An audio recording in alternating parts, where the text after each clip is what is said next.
ciencia. Y la ciencia es aquella disciplina que nos da conocimientos rigurosos, precisos, pero un problema filosófico importante sería ver,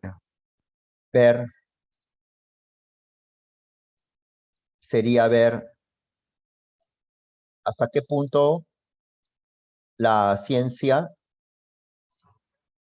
nos dice la verdad de las cosas, ¿no es cierto? ¿Qué dices? Ah, mira, Carla dice, profe, soñé que ingresaba en segundo lugar en mi carrera. Que se haga realidad, pues, Carla.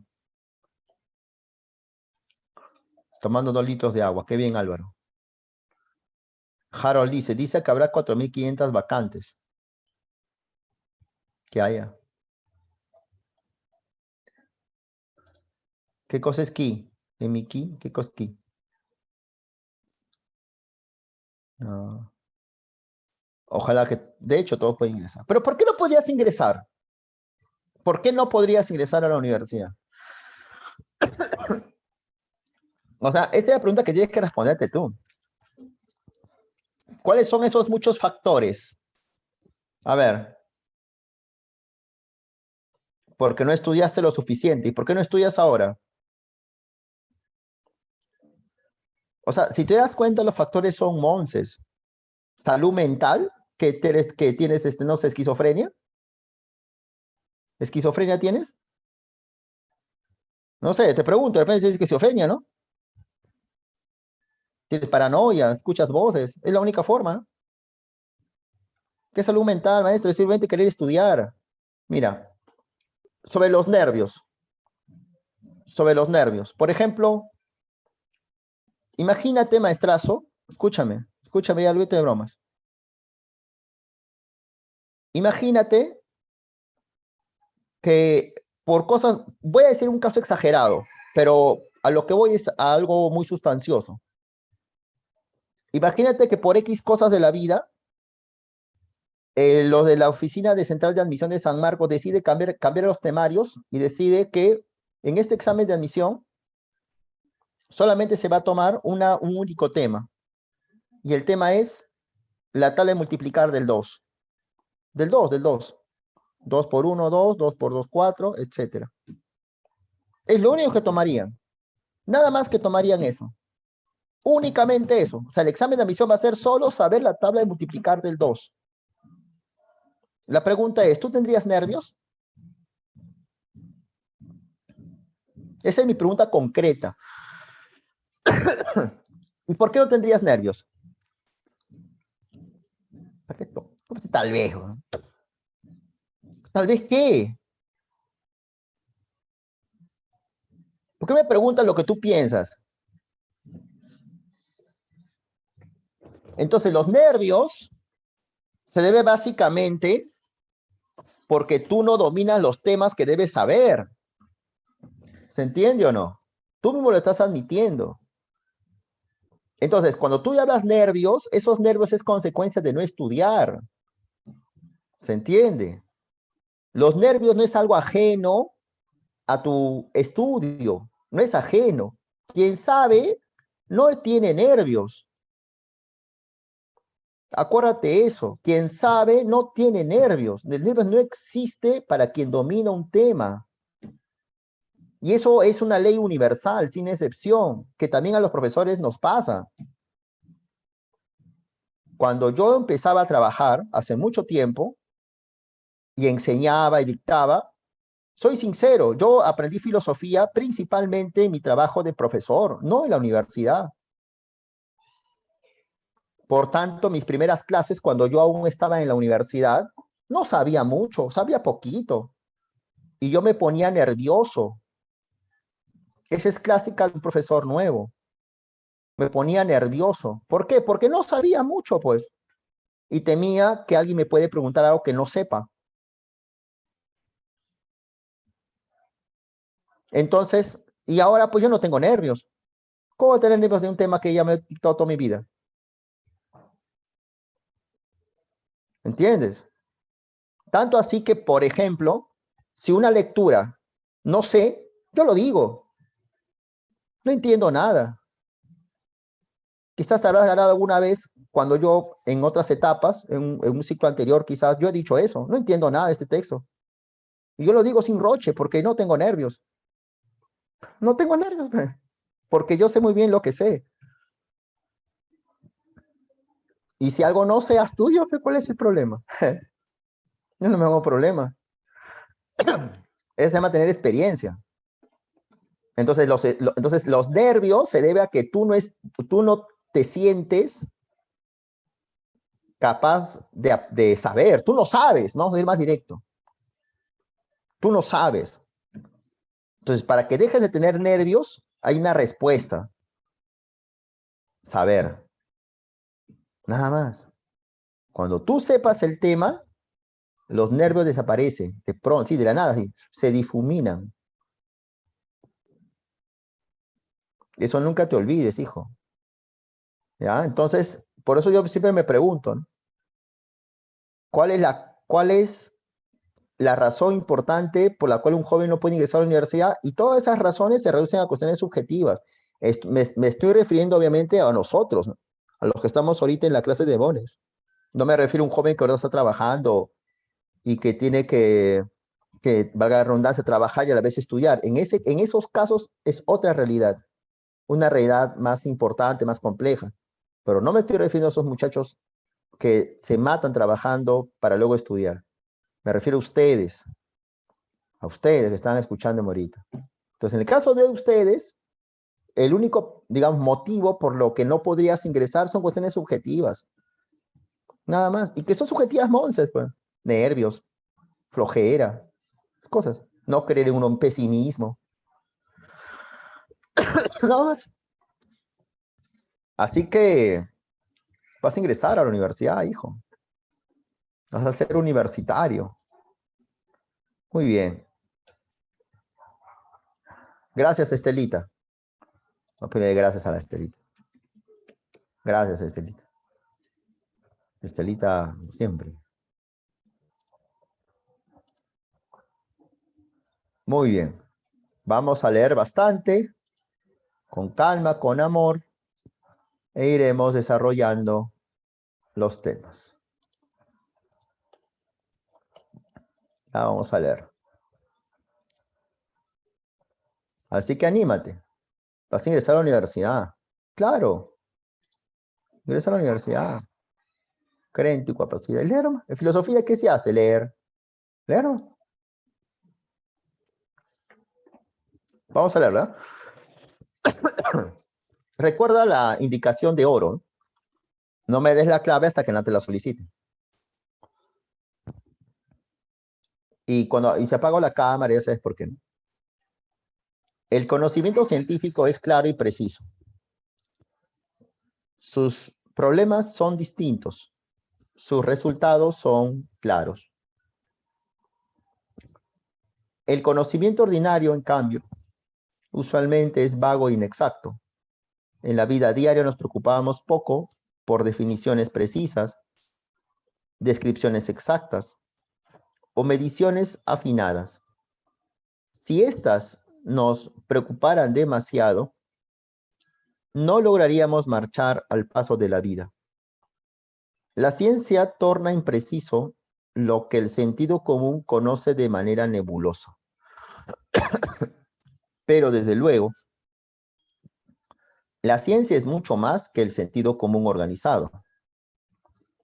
Aunque proviene del sentido común, la ciencia constituye una rebelión contra su vaguedad y superficialidad. El conocimiento científico procura la precisión. Nunca está enteramente libre de vaguedades, pero se las ingenia para mejorar la exactitud. Nunca está del todo libre de error, pero posee una técnica única para encontrar errores y para sacar provecho de ellos. Bien. Creo que el texto lo que hace es distinguir entre el conocimiento científico, ¿no es cierto? La ciencia, que es clara y precisa, ¿no? Y el conocimiento ordinario. Tú sabes que el conocimiento ordinario es el conocimiento de la vida diaria. Por ejemplo, saber que la pizarra es verde, sentir calor. Sentir calor es conocimiento ordinario y es vago e inexacto. Claro, no es cierto, pero que empleamos mucho en la vida diaria, ¿no? Por eso acá dice, en la vida diaria nos preocupamos poco por definiciones precisas. Claro, yo digo, ¿de qué color la pizarra? Verde, ya, suficiente la respuesta, ¿no? ¿Hace calor o no? Sí, tengo calor afuera, ¿no? A veces te preguntan así, ¿no? ¿Cierto? Oye, ¿la chicha tiene bastante azúcar o poca azúcar? Ah, más o menos, dices. O sea, en la vida diaria no exigimos mucho rigor, ¿no es cierto? Por eso acá dice algo bien chévere, ¿no? Si exigimos bastante precisión, no avanzaríamos. Imagínate que en tu vida tú estés, en todo lo que haces, estás averiguando las cosas con mucha precisión. O sea, no, pues no tiene sentido.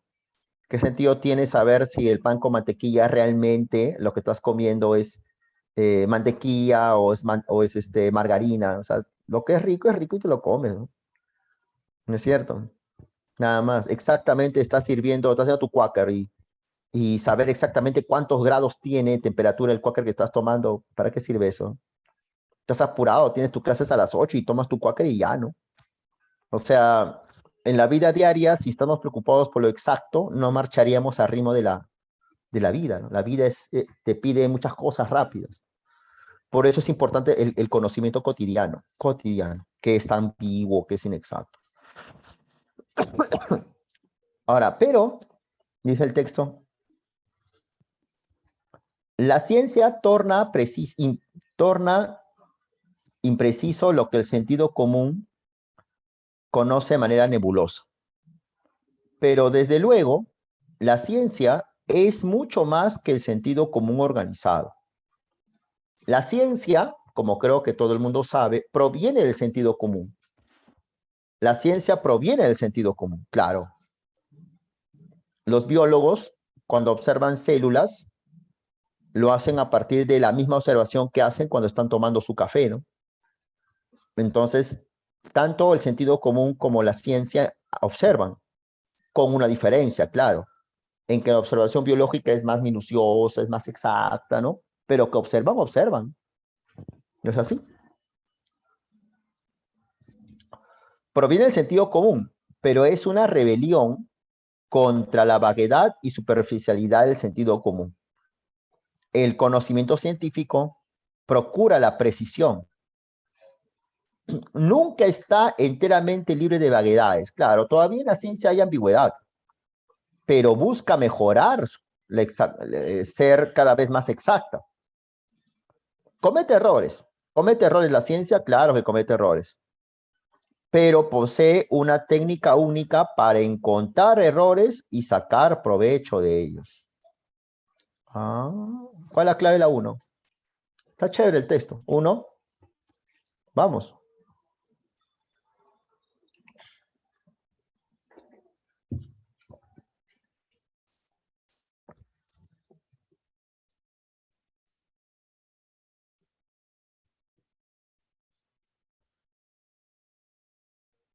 Sí, no hay otro, ¿no?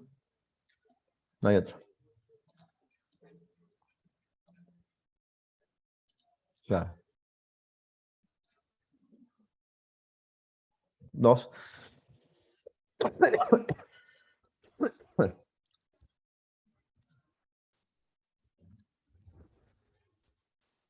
Yo te pregunto, ¿alguien me puede decir, puedes usar el micrófono? Lo puedes usar, será excelente. Ahora, primero dime la clave la 2. Luego la pregunta que quería hacerte. ¿Cuál es la clave la 2?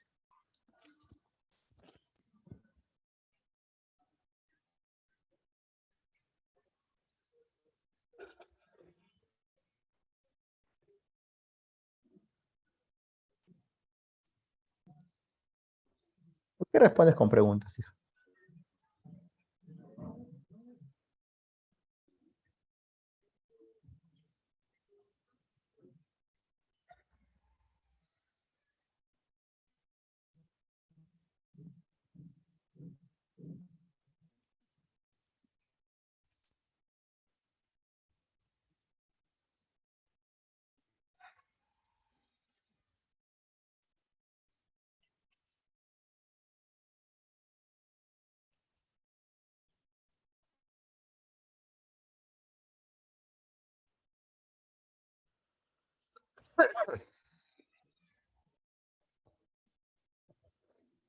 La ciencia es mucho más que el sentido común organizado. O sea, por tanto,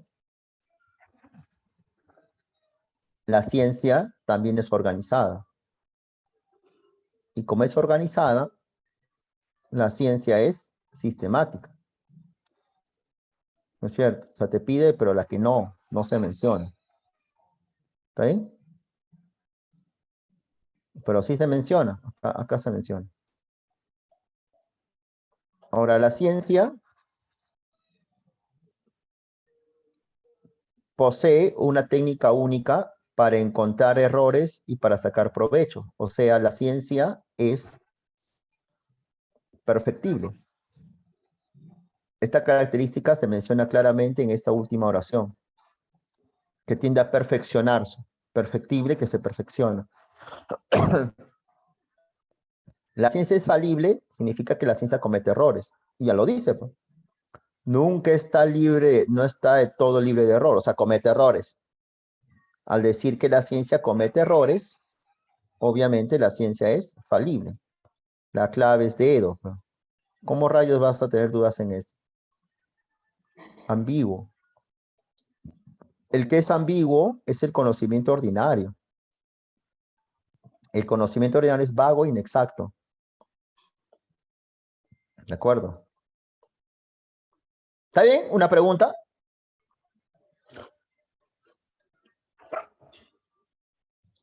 ¿Todo claro?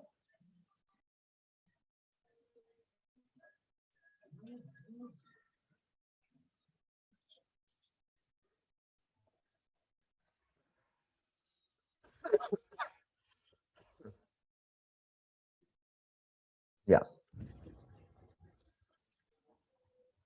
Desde Galileo, este texto es bacán. Desde Galileo en adelante, las causas finales o finalidad para abreviar quedaron relegadas al reino de la superstición y la causalidad mecánica reinó como supremo soberano. En el universo mecánico de pequeños átomos indivisibles, la causalidad trabajaba por impacto, como en una mesa de billar. El empuje mecánico del pasado, no ningún empuje del futuro, ocasionaba los acontecimientos. Por esta razón, la gravedad y otras formas de acción a distancia no encajaban con el esquema y se miraban con suspicacia, porque se tenía que inventar los éteres y los vórtices para reemplazar el oculto tirón de un empuje mecánico. El universo mecánico se desintegró gradualmente, pero la noción mecanicista de la causalidad sobrevivió hasta que el principio de incertidumbre de Heisenberg demostró que era insostenible. Qué bonito texto. Esto tiene muchas implicancias filosóficas, ¿ya? Mira, te lo voy a explicar. Dice, ¿tú te acuerdas que Aristóteles hablaba de una causa final? ¿No es cierto? Una finalidad. Entonces, la finalidad es una causa también. Es como una orientación. Por ejemplo, los filósofos griegos pensaban de que todos tendemos hacia el bien. Y todo es incluyendo las cosas. Los árboles estaban orientados hacia el bien, porque el árbol estaba elaborado de la mejor manera. Tú cuando resuelves un examen, pensaba Aristóteles, Sócrates, Platón, entonces tú resolvías tu examen buscando siempre dar el mejor examen, hacia el bien. Entonces las cosas tienen una causa final, decía Aristóteles.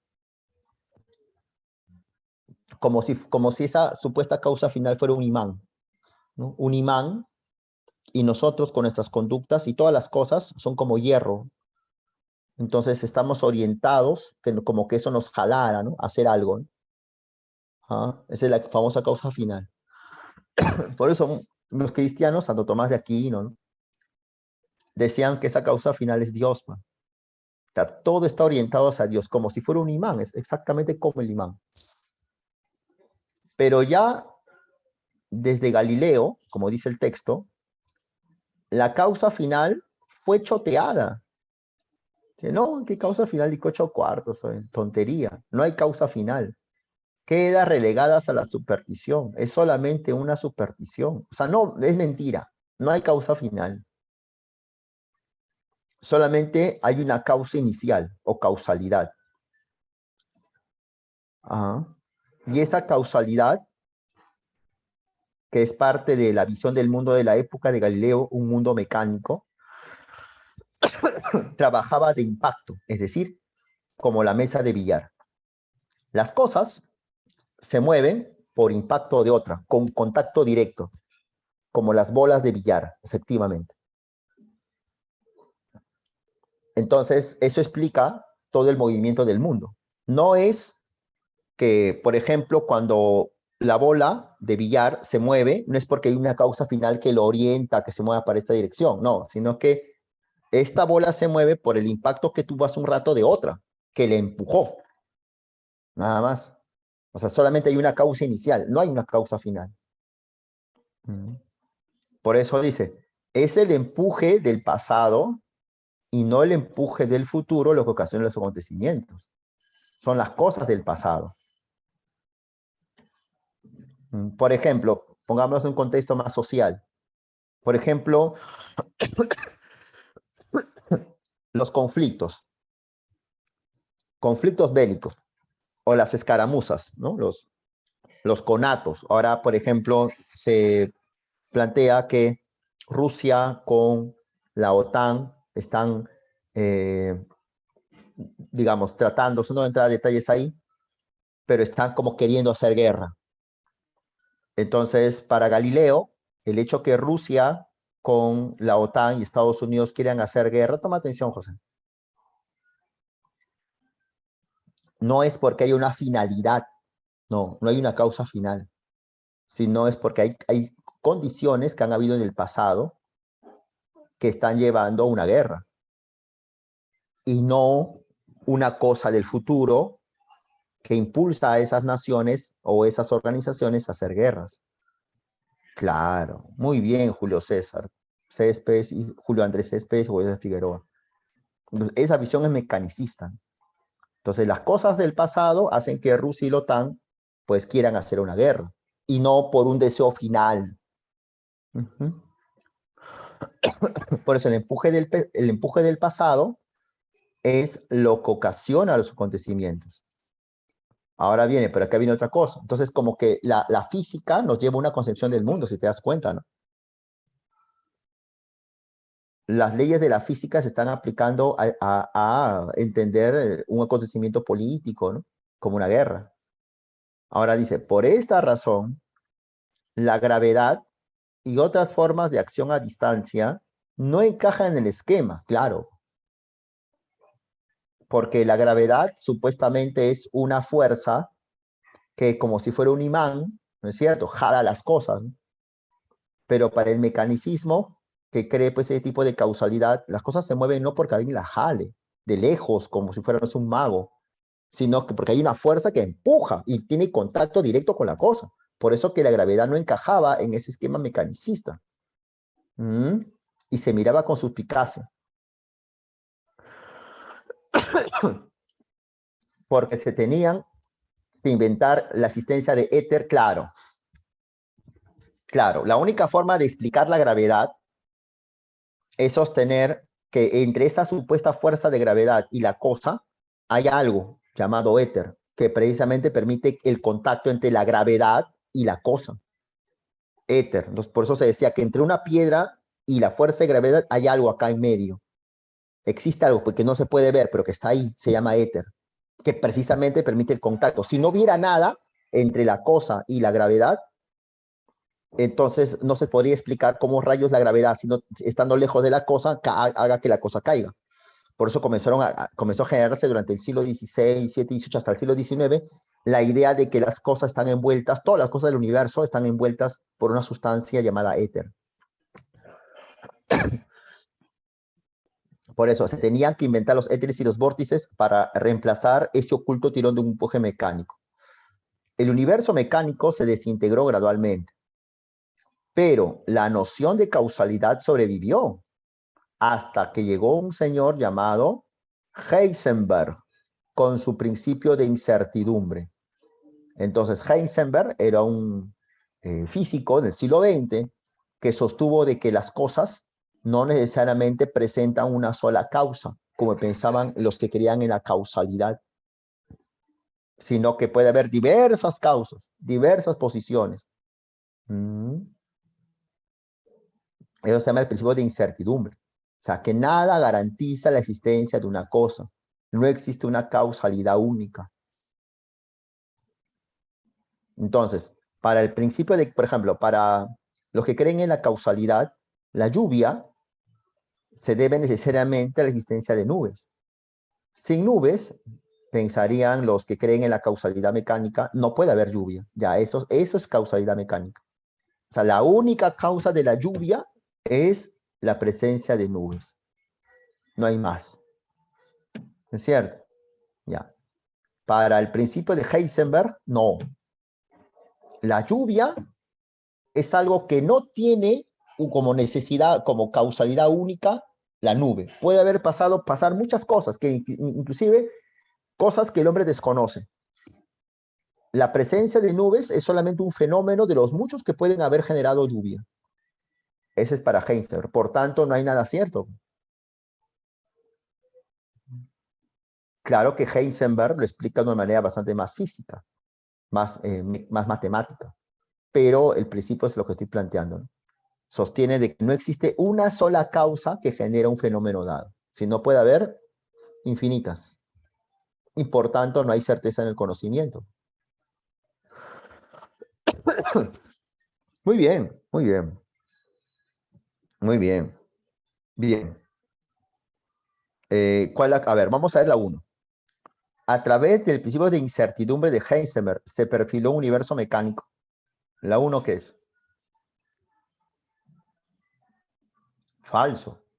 Claro. Al contrario, el principio de incertidumbre lo que hizo es tumbarse la causalidad. Entonces la 1 es falso.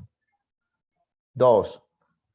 Con Galileo, a ver la 2 ¿qué es? A ver, vamos, 2, dime de frente.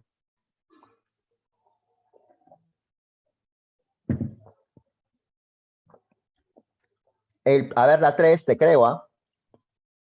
La 3, verdadero, claro, por eso que inventaron la existencia de éter.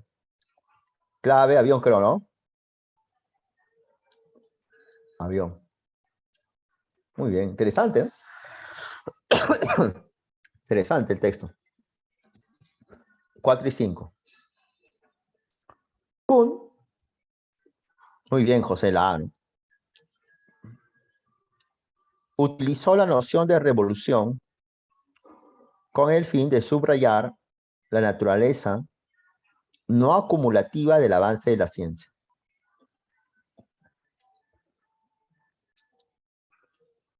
El progreso a largo plazo de la ciencia no solo comprende la acumulación de hechos y leyes confirmados, sino que a veces implica también el abandono de un paradigma y su reemplazo por otro nuevo incompatible. Ciertamente, Kuhn no fue el primero en señalar este aspecto. Como hemos visto, el propio Popper subrayó que el progreso científico implica el abandono crítico de teorías y su reemplazo por otras alternativas. Pero, mientras que el reemplazo de una teoría por otras es para Popper simplemente la sustitución de un conjunto de afirmaciones por otro distinto, desde el punto de vista de Kuhn, hay mucho más en una revolución científica.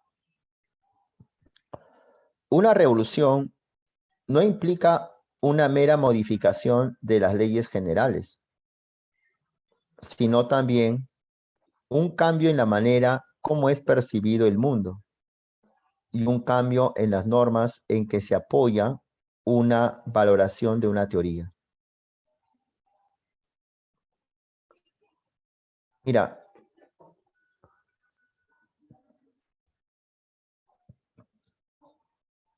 para entender esto y lo asumas muy claramente, por ejemplo, en la actualidad existen personas que creen, que consideran, no uso la palabra creer, pero que consideran de que las vacunas son eficaces contra el COVID. Es más, ¿no? Se basan en estadística, dicen que las estadísticas muestran que ha habido un descenso de personas en UCI. Eso se debe a las vacunas. ¿No? Y lo sacan información de los medios de comunicación, ¿no? En realidad, el gobierno y los medios de comunicación son los que dicen eso, ¿no? Al punto que las personas que que sospechan de eso, dicen que eso es mentira, son ridiculizadas, son vistos como tontos, se les llama antivacunas con una forma despectiva, ¿no? Porque para muchos es tan verdadero que las vacunas nos evitan que vayamos a UCI, es tan verdadero que prácticamente no se cuestiona. No se cuestiona eso. Y quien lo cuestiona es un tonto, es un ignorante, que hay que botarlo de su trabajo, que hay que ningunearlo prácticamente. Inclusive hasta el mismo Estado, yo he visto eh, propaganda del canal del Estado donde un joven entra a una reunión familiar, creo que por Navidad, y el joven habla sobre el tema de las vacunas y él dice, he investigado sobre esto, sobre la vacuna y me parece que es sospechoso y lo borran. O sea, que algo así, así como lema, ¿no? Quien te mete ideas contrarias a las vacunas, hay que eliminarlo, sin siquiera debate con él, solo elimínalo. Entonces, para muchas personas, la proposición, las vacunas evitan que llegues a UCI, es prácticamente, es como decir, no sé, para un cristiano Dios existe, ¿no? Para un cristiano Jesús es mi Salvador. O sea, es algo que no se puede cuestionar ni de... Hay que estar locos para cuestionarlo, ¿no? Pero eso me hace recordar que hace 2000 años, por ejemplo, la gente juraba que el Sol giraba alrededor de la Tierra. Grandes sabios como Platón, Aristóteles, Santo Tomás de Aquino, muchos más, consideraban de que Pitágoras, Euclides, Galeno, Ptolomeo, asumían de que el centro era la Tierra. Era algo incuestionable, ¿no? Tanto así que quien decía, no, quien se mueve es la Tierra, el Sol está en medio, era ridiculizado, lo metían preso como Galileo, ¿no? Porque era una verdad evidente, científica, de que el centro del sistema era la Tierra, ¿no? Y el Sol gira alrededor de la Tierra, y todo gira alrededor de la Tierra. O sea, era algo que no se cuestionaba para nada. ¿No es cierto? Entonces nosotros revisamos el asunto de la epistemología y, y leemos, como hemos leído acá, pues, ¿no? Hace un rato, que dice, ¿no? La ciencia es falible, ¿no? La ciencia no está de error, inclusive marcamos, ¿no? Falible, ¿no? Es cierto, comete errores, pero por otro lado, sabemos que la ciencia es falible, sabemos eso y de seguro si te preguntan eso en tu examen de admisión de San Marcos tienes que decir que la ciencia es falible, marcarías eso, pero quizás a la vez que marcamos eso, creemos dogmáticamente lo que dice la ciencia, ¿no? Y nos damos cuenta que a lo largo de la historia la gente también tenía una fe ciega en la ciencia. Todo lo que decía el científico por el solo hecho de ser científico era verdad absoluta. Lo que te dije hace un rato, ¿no? Sobre que el centro del sistema era la Tierra. Mm. Entonces, por un lado, sabemos que la ciencia es falible, pero por otro lado tenemos una fe ciega a la ciencia. ¿No te percatas de ese pequeño detalle? Y es lo que dice el texto, es lo que dice el texto, me hizo acordar eso. Por eso, por esa razón, es que la revolución copernicana, o sea, vamos a poner algunas imágenes para entenderlo, Por esa razón es que la revolución copernicana, esto fue un cambio trascendental. O sea, cambiar de el geocentrismo al heliocentrismo fue un cambio impactante. Se entiende por qué fue tan importante ese cambio. Tú pones del paso del geocentrismo, el paso de un lado a otro, fue una cuestión impactante. Hoy para ti, de repente, a veces pensamos que los que suponían que la Tierra está en medio son tontos, locos, ¿no? Sí, seguro. Esos locos y tontos eran hombres bien sabios, como Aristóteles. Entonces era tan evidente que el centro era la Tierra, tan obvio, o sea, era... ¿Quién no voy a discutir eso, no? Que cambió, mira, pero pese a eso cambió. ¿No es cierto? Entonces podemos inferir que ese cambio tuvo que haber sido en Europa del siglo XV y XVI un cambio muy impactante, muy, muy, muy impactante. Así, un cambio que hoy no nos podríamos imaginar. Claro, hoy nos parece obvio porque, bueno, sabemos que la teoría geocéntrica es falsa y por eso entendemos que, bueno, cambiar por una verdadera, ¿no? Pero en esa época no se asumía que era falsa, juraban que era verdadera, por eso muchos murieron quedándose con el geocentrismo. Por eso que Thomas Kuhn, que es el que estamos leyendo en el texto, sostiene, por tanto, que la astronomía, en este caso, ¿no? La astronomía no es una sola. No es que los científicos cambiaron una teoría falsa por una verdadera, en realidad no, solamente cambiaron de perspectiva, de puntos de vista, de enfoques. Nada más. Eso dice Thomas Kuhn. El cambio del geocentrismo al heliocentrismo fue un cambio de enfoques, cambio de perspectivas. Él llama cambio de paradigmas. Pero este cambio fue chocante, pues. Chocante.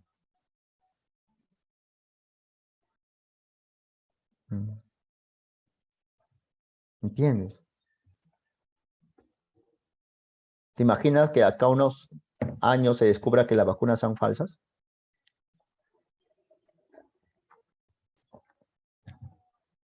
¿Te imaginas si eso ocurriría? ¿Cómo lo tomarías? Bueno, nos equivocamos, ¿no? Nadie es perfecto, así nomás. ¿No crees que va a ser un gran impacto?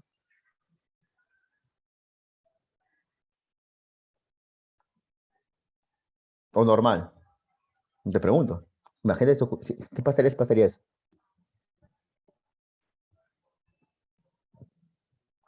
Y esa gente que ahora dice que las vacunas son fraude y que ahora son ridiculizadas, estaban en la razón.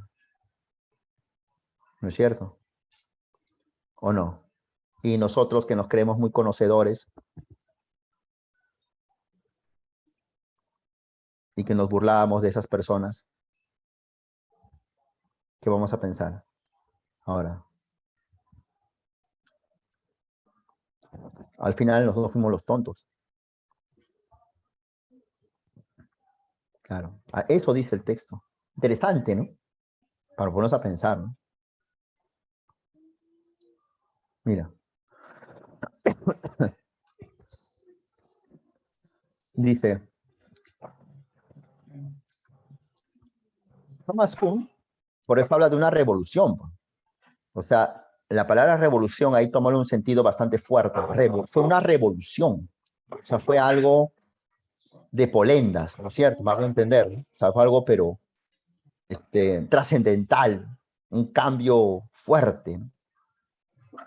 Por eso, no fue cualquier cambio y ya, ¿no? No vemos heliocentristas porque, bueno, no. Kuhn habla de revolución científica para subrayar que la ciencia no se acumula, que la astronomía no pasó de una cosa a otra. O sea, la teoría heliocéntrica no es el complemento de la geocéntrica. No, no es que esta corrige a la anterior, no, sino esto simplemente quedó eliminada. Se cambió la forma de pensar. Ahora, entonces, lo que significa entonces que la astronomía no ha progresado en el sentido tradicional de entender que los astrónomos van buscando mejores teorías. No, no, son tonterías. Sino que simplemente la anterior quedó choteada totalmente, barrida. Mm. El progreso implica también el abandono de un paradigma y su reemplazo por otro nuevo incompatible. O sea, el heliocentrismo es incompatible con esto, no es su desarrollo. El heliocentrismo no salió de acá, del geocentrismo, no, salió es otra cosa, es incompatible. Kuhn no fue el primero en enseñar este aspecto. Ya Popper había subrayado, y Popper habla de progreso, que el progreso científico, según Popper, es el abandono de ciertas teorías y su reemplazo por otras. ¿Ya? Pero mientras que para Popper, esta sustitución de teorías, de una teoría falsa por una verdadera, para Popper, es solamente una cuestión, digamos, de cambios y mejoras, ¿no es cierto? Para Kuhn, no es solamente un cambio y ya, es algo mucho más, porque es una revolución. Porque no solamente cambian las teorías, sino también cambia la manera de ver las cosas, cambian los valores. Por ejemplo, ¿qué valores cambiaron cuando se pasó del geo al helio? Yo lo digo. En el geocentrismo, el hombre vive acá, o sea, el hombre es el centro de la creación, es un ser más. Pero para el heliocentrismo, el hombre pasa a ser una cosita más del universo, no es centro de nada. Entonces los valores cambian, pues. Ya no somos centro de la creación, sino somos un elemento más del universo, un elemento más, compuesto de oxígeno, zinc, como cualquier piedra, cualquier cosa de la naturaleza que también está compuesto de zinc y de hidrógeno, esas cosas. No somos especiales, como se pensaba en la Edad Media. Cambios de valores, claramente.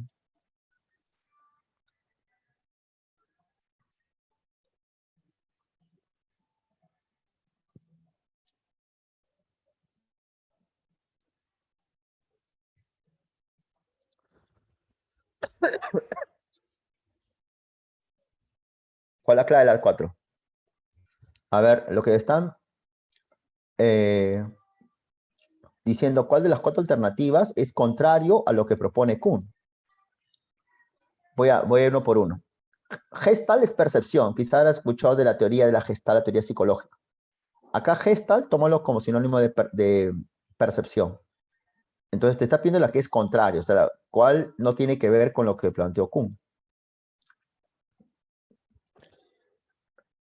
La investigación científica no sería posible sin paradigmas verdadero, porque toda investigación se hace a partir de un punto de vista, de un paradigma. Entonces la Asberg te pide la que es falsa. ¿Cuál es la alternativa?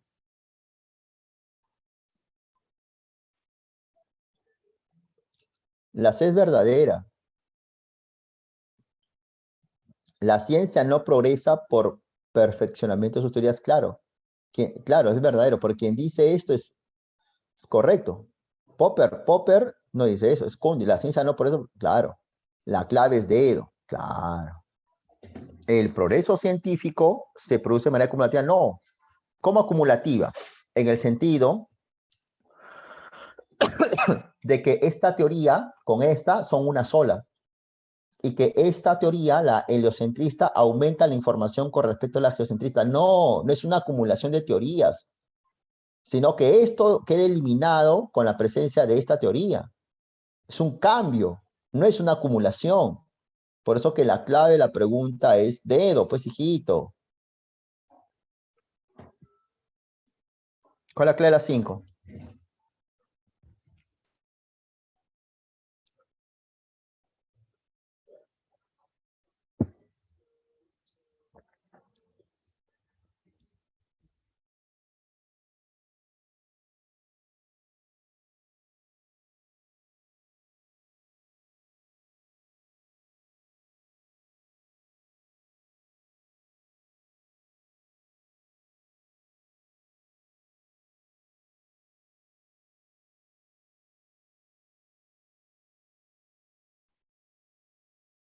Claro. Casa.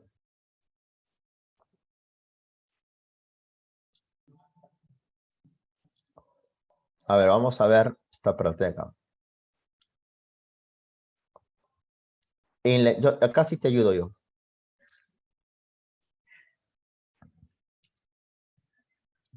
En la investigación científica, una afirmación provisional.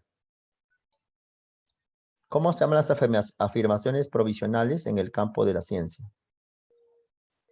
¿Alguien lo sabe? No sé por qué no puedo marcar. Bueno, ¿alguien sabe cómo se llaman las afirmaciones provisionales? No sé por qué rayos no puedo marcar nada.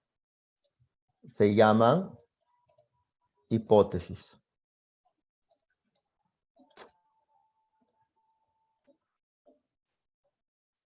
¿Cuál es la clave?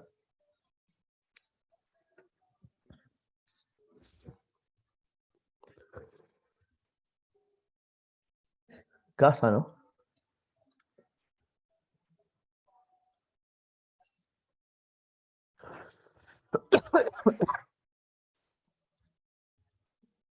La ciencia se caracteriza por ser un conjunto de conocimientos que permiten el desarrollo de una variedad de mecanismos o instrumentos al servicio del hombre, con el fin de resolver sus problemas. Ah, esta buena pregunta.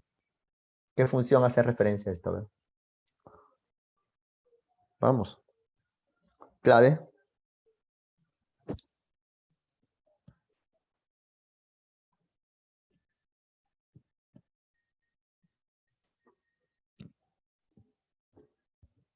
¿Ves o no?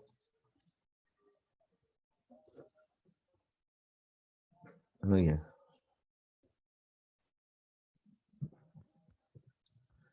En el campo de la astronomía, muy bien, muy bien, muy bien. Julio César, muy bien, Julio César. En el campo de la astronomía, antes los únicos observatorios de los que disponíamos estaban en la superficie del planeta. Y ahora constantemente estamos colocando observatorios y detectores de señales en satélites artificiales por encima de la atmósfera. En el futuro los colocaremos en la Luna para ver sin atmósfera los otros astros. Mira cómo lo que está diciendo, según el autor, claro, es que está avanzando, ¿no? Avances, ¿no? Qué fácil. A ver, ¿cuál es la clave?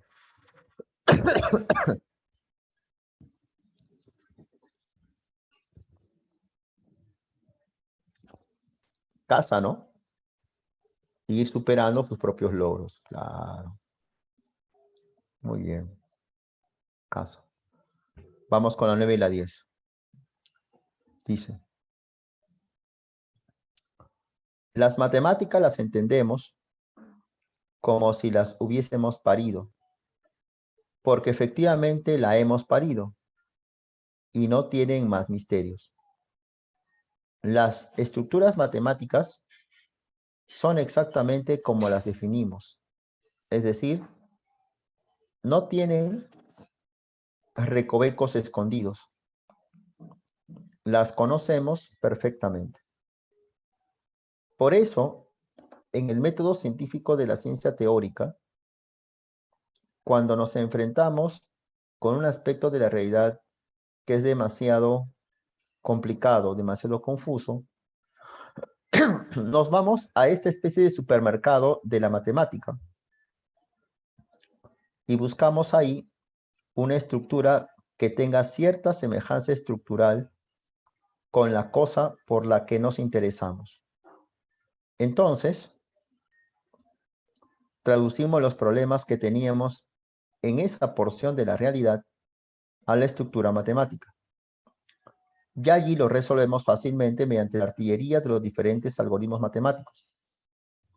Y finalmente, la solución matemática que hemos encontrado la traducimos otra vez al mundo empírico. Eso es lo que hacemos, no solo en la física, sino también en la economía, en la lingüística. Ya, más o menos. A ver, ¿qué dice el texto? Espérame un minuto.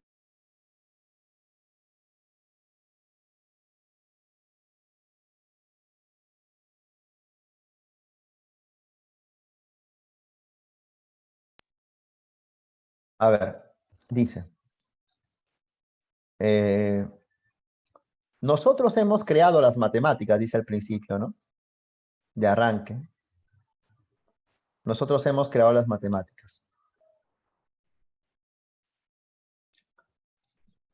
Ahora, y por tanto, la matemática no tiene misterio. Claro, buena, ¿no? Lo que está diciendo es que, por ejemplo, en el campo de las ciencias naturales, los seres humanos no hemos inventado las células, no hemos inventado las montañas, no hemos inventado el mar. Por eso que las células, las montañas y el mar tienen muchos misterios, porque no lo hemos creado nosotros. De ahí que esas ciencias siempre nos ofrecen información nueva. En cambio, la matemática el hombre lo ha inventado, ¿no? Y como el hombre lo ha inventado, ya en matemática prácticamente se sabe todo. ¿No es cierto? Por eso dice, la matemática es como la hemos definido. Nosotros hemos creado la matemática y hemos decidido, por ejemplo, que 2 más 2 es 4. Lo conocemos perfectamente. Por esa razón, como nosotros hemos inventado las matemáticas, por ese motivo, cuando nos enfrentamos a un aspecto de la realidad complicada, a una realidad complicada, por ejemplo, nos enfrentamos ante células, células, ¿no es cierto? O es muy confuso, lo que hacemos es ir a la matemática para encontrar cierta estructura que se parezca a lo que estamos estudiando, ¿ah? Para traducirlo. ¿Por qué los químicos, por qué los físicos, cuando te explican interesantemente, todo lo reducen a matemática? Para darle justamente la claridad que la naturaleza no tiene. Entonces, lo que hace la física es traducir los fenómenos físicos a fórmulas matemáticas, para que el hombre lo pueda entender. Entonces, acá lo dice, ¿no?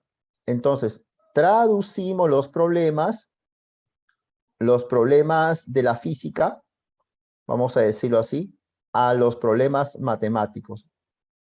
Hacemos que la física tenga forma matemática para que lo podamos entender. Y de esa manera lo resolvemos fácilmente, claro.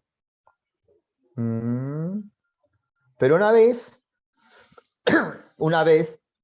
que hemos traducido el problema matemáticamente, otra vez lo traducimos a cuestiones de la ciencia natural, al mundo empírico, como dice ahí, ¿no? Buena, ¿no? Interesante. O sea, como que la matemática hace que la ciencia se vuelva más entendible, más exacta, ¿no? El fenómeno físico es ambiguo, es oscuro y complejo. Entonces, el científico lo que hace es traducirlo a fórmulas para resolver ese problema de la naturaleza. Pero una vez que lo resolvió, otra vez lo devuelve a la naturaleza ya. Eso es lo que hacemos en la física, en la economía, en la lingüística y en todo lo demás. Interesante, ¿no? ¿Cuál es la clave 9?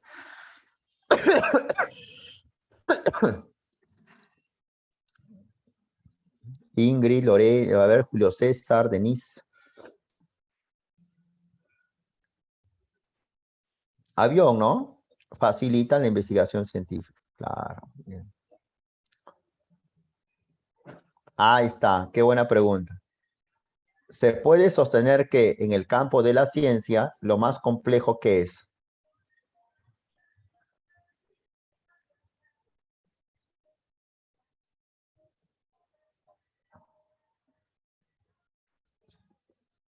la realidad empírica, ¿no? Ah, muy bien. Vamos ahora a leer este texto. La realidad empírica es compleja. Muy bien, Lorena, muy bien, Jean-Pierre.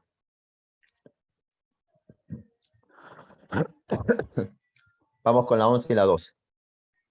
Dice, que el hombre se ha ocupado larga y persistentemente de lograr alguna comprensión de los enormemente diversos, a menudo intrincados y a veces amenazadores sucesos del mundo que le rodea, lo muestran los múltiples mitos y metáforas que ha elaborado en un esfuerzo por dar cuenta de la simple existencia del mundo y de sí mismo, de la vida y la muerte, de los movimientos de los cuerpos celestes, de la secuencia regular del día y la noche, del cambio de las estaciones, del trueno y el relámpago, de la luz del sol y de la lluvia. Algunas de estas ideas explicativas están basadas en concepciones antropomórficas de las fuerzas de la naturaleza. Otras invocan poderes o agentes ocultos. Otras, en fin, se refieren a planes inescrutables de Dios o al destino. Las explicaciones de este tipo pueden dar al que se plantean los problemas la impresión de que ha alcanzado cierta comprensión, puede resolver sus dudas y en ese sentido responden a su pregunta. Pero por muy satisfactorias que puedan ser psicológicamente estas respuestas, no son adecuadas para los propósitos de la ciencia, la cual, después de todo, se ocupa de desarrollar una concepción del mundo que tenga una relación clara y lógica con nuestra experiencia y sea, por tanto, susceptible de contrastación objetiva. Qué chévere. Bien. Vamos a ver. Mira. El hombre siempre ha buscado comprender los diversos sucesos del mundo. Siempre. Una prueba de ello son los múltiples mitos, los famosos mitos, ¿no? Esos relatos fantásticos que explican el origen del mundo. Tú que sabes historia muchísimo, ¿no? Gilgamesh, ¿no? Escucho de Gilgamesh. El mito de Viracocha, acá en nuestro país. Entonces siempre los pueblos han tenido mitos, relatos fantásticos, siempre. Ahora, los mitos han permitido que el hombre comprenda las cosas un poco. Ahora, los mitos hacen que también nos demos cuenta de nuestra propia existencia, inclusive dice acá, ¿no? De la vida y la muerte, de los astros, etcétera, ¿no? ¿Por qué cambian las estaciones? ¿Por qué hay truenos, relámpagos, etcétera? Estos mitos, que son ideas explicativas, claro, no racionales, pero explicativas, y también explican los fenómenos, están basadas en condiciones antropomórficas, o sea, esos dioses con forma humana, ¿no es cierto? Otras invocan a poderes agentes ocultos, planes de Dios, planes del destino. Ahora, las explicaciones míticas pueden dar la impresión de que el hombre ha comprendido a los fenómenos, ¿no es cierto? Da la impresión de que el hombre puede comprender los fenómenos, ya que resuelve sus dudas. ¿Quién creó el mundo? Dios. Ah, ya, listo, ya está. Esa duda que tenían. ¿Y cómo lo creó? ¿Cómo creó el mundo? Ah, en 6 días. Perfecto, ya tengo la respuesta y resolví mi duda, porque no sabía cómo el hombre creó, cómo Dios creó el mundo. ¿Y el hombre cómo apareció? Ah, fue creado por un muñeco de arcilla. Dios hizo un muñeco de arcilla y le dio soplo divino. Así aparece el hombre. Ah, perfecto. Entonces, tenía esa duda. Ahora ya entiendo cómo surgió el hombre. Entonces, los mitos tienen esa capacidad de darle una respuesta a las interrogantes humanas, de resolver dudas, de dar la impresión de que el hombre ha podido comprender las cosas. Ahora bien,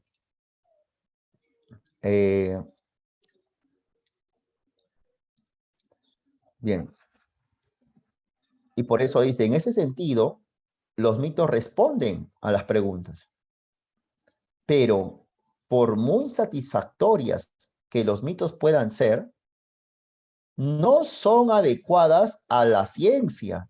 Los mitos no son adecuados a la ciencia, ya que, después de todo, la ciencia se ocupa en desarrollar una concepción del mundo clara y lógica con nuestra experiencia y por tanto posible de contrastar objetivamente.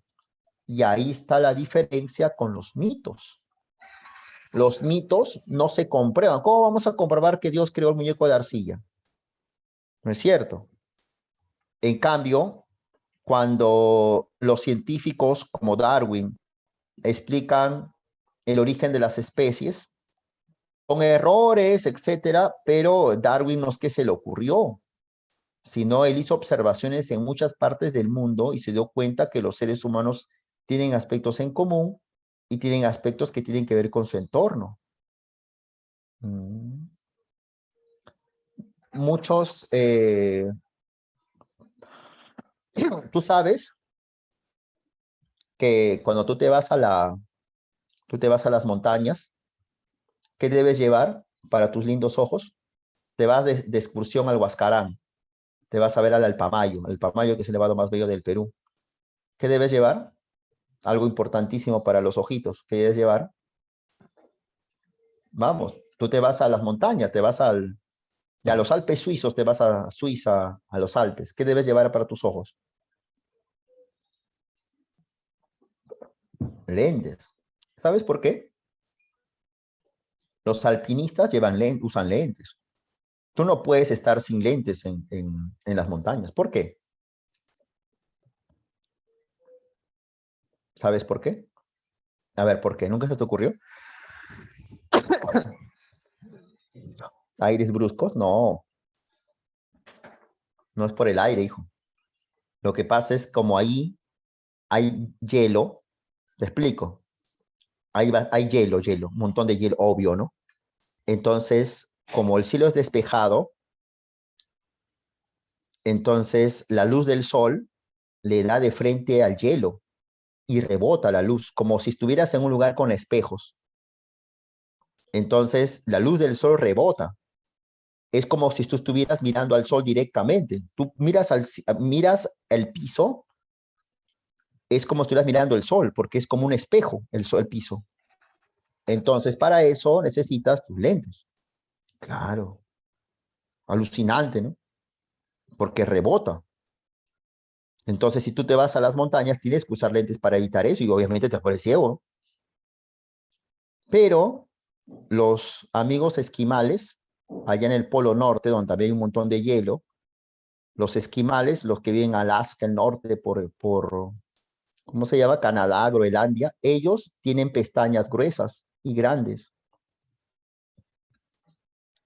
Igual, en muchos pueblos de la sierra del Perú, los que viven en la sierra, muchos habitantes también tienen pestañas gruesas y grandes. Quizás tú tienes un pariente de la sierra o tú mismo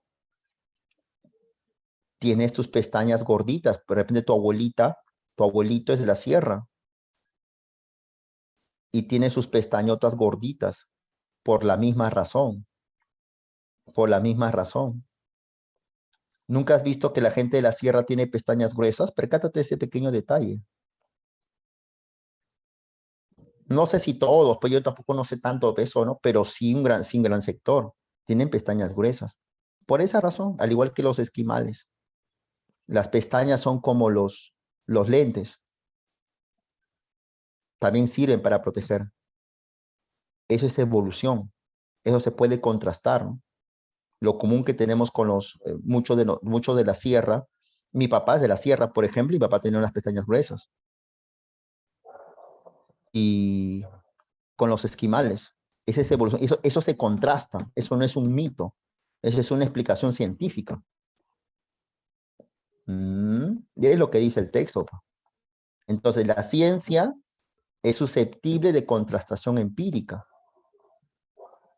Algo que no ocurre en los mitos. Interesante, ¿no? Interesante. Pero que los mitos explican. Nos dan la satisfacción de saber algo, por supuesto. Pero a diferencia de los mitos, la ciencia da una explicación objetiva, lógica y contrastable. ¿Cuál es la clave de la 11?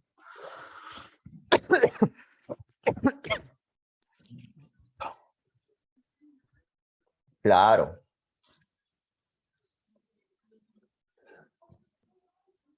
Un beso.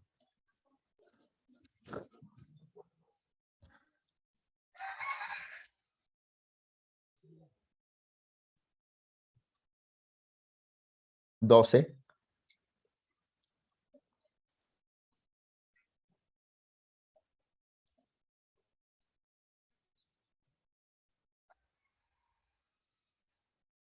Dedo, ¿no?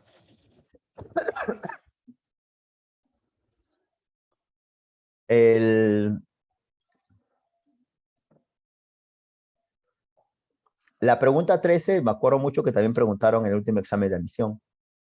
Vamos a ver uno por uno, no me des la clave, ¿ya? No me des la clave, vamos a uno por uno. ¿La 1 es verdadero o falso? La 1.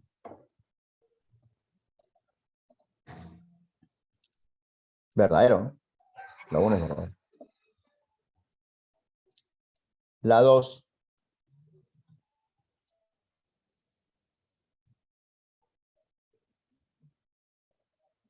Falso, obviamente.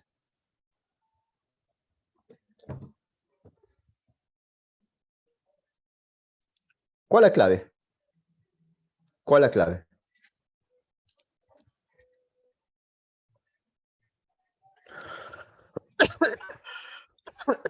En sí mismos son consistentes y no contradictorios. En sí mismos. Se pueden contradecir con otra teoría, pero en sí mismos es no contradictorio. Casa, claro. Bueno, casa. Vamos ahora a ver esta pregunta. Tal es, pues, sin ninguna duda, la constitución del sistema solar. El globo inmenso del Sol, foco principal de los diversos medios movimientos de ese sistema, gira en 25 días, 25 días y medio sobre sí mismo. Su superficie está recubierta por sus océanos de materia luminosa. Más allá, los planetas con sus satélites se mueven en órbitas casi circulares y en planos poco inclinados con respecto al ecuador solar. Innumerables cometas, luego de haberse aproximado al Sol, se alejan de él hasta distancias que prueban que su imperio se extiende mucho más allá de los límites conocidos del sistema planetario. Simón de Laplace, que por cierto, ¿sabes quién es él? Escuchó de Simón de Laplace. Junto con Kant, elaboró una de las primeras teorías modernas del origen del sistema solar, la teoría de la nebulosa. ¿Ha escuchado la teoría de la nebulosa o no? Aquella teoría que afirma de que el sistema solar surgió de una gigantesca nube que se movió y aparece el sol y las estrellitas. Y que luego Herbert Spencer, hizo famoso a esa teoría y le llamó evolución. Entonces Laplace también era medio evolucionista, sí, sí. Bueno, creo que habla del Sol, que gira en 25 días y medio, ¿no? Habla de que su superficie está cubierta por pues, fuego, ¿no? Materia luminosa, ¿no?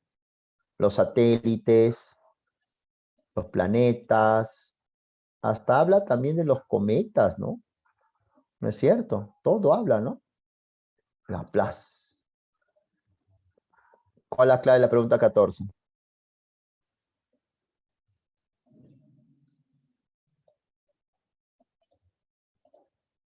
¿Cuál es la clave de la 14?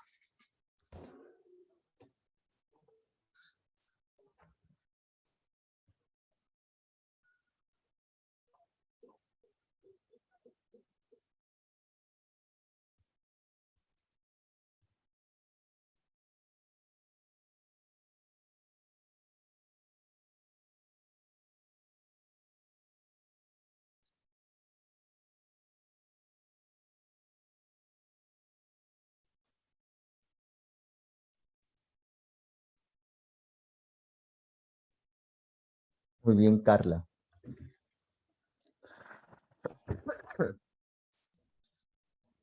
¿Quién más? ¿Quién más? Carla Luciana. No sé, de repente Carla está equivocada, ¿no? Todos lo podemos equivocar. ¿Hay más alumnos?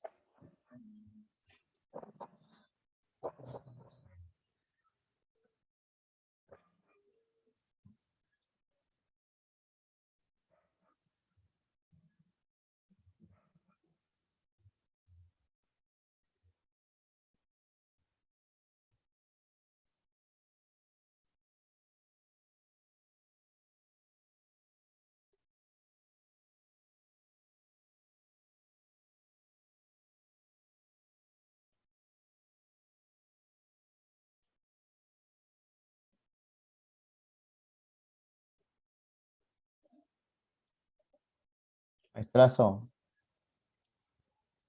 eh, acá el problema, como digamos, el principal problema es que tú no comprendes bien lo que lees. No es tanto una cuestión de conocimientos que tienes que aprender. Mételo en tu cabeza, ¿ya? De acuerdo, mételo bien en fondo. Tu problema es un hábito, no es un concepto que te falta, es un hábito, no lees bien.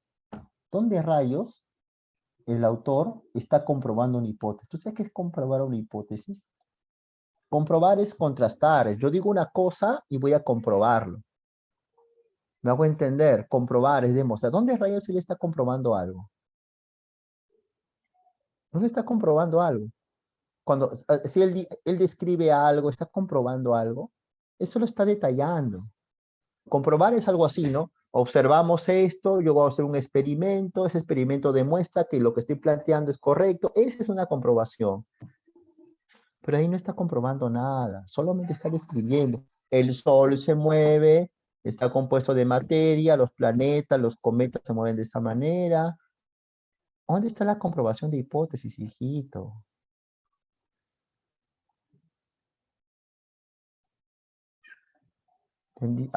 ¿Están entendiendo lo que estoy hablando? No estás comprobando nada.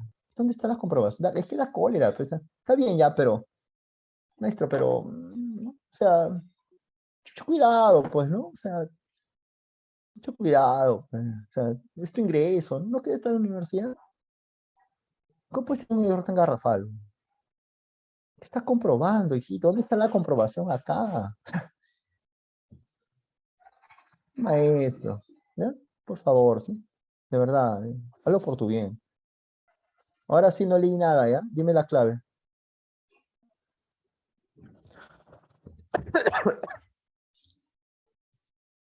No leí nada, no. Creo que tuve una alucinación.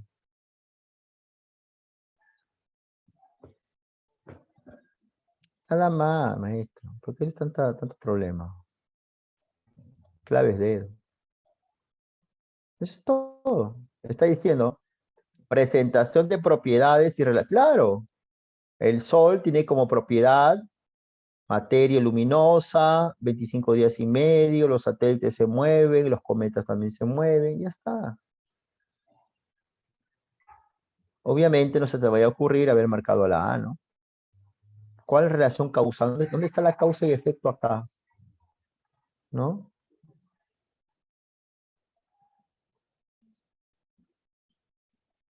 Veamos. Las dos grandes teorías del siglo XX, la física cuántica y la relatividad general, son incompatibles la una con la otra.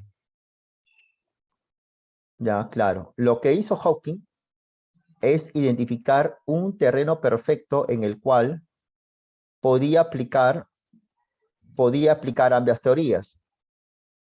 ¿Ya? La superficie de no retorno a los agujeros negros. O sea, lo que hizo Hawking es juntar estas dos teorías que parecían rivales, ¿no? E incompatibles. Buena, ¿no? O sea, hay una teoría A y una teoría B incompatibles. ¿No es cierto? A y B, incompatibles.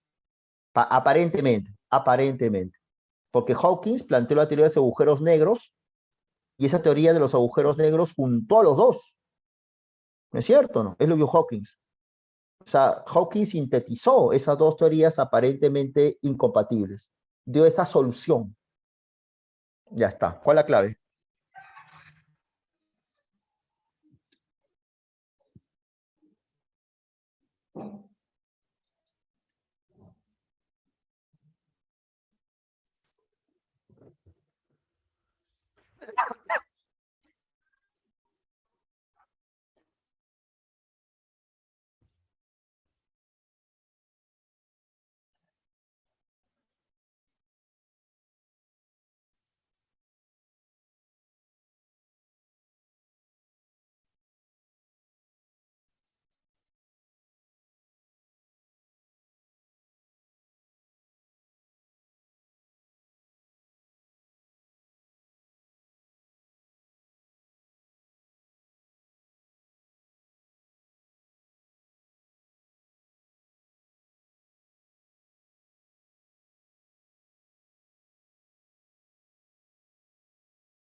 Te vas a convertir en un buen estudiante, ¿ya?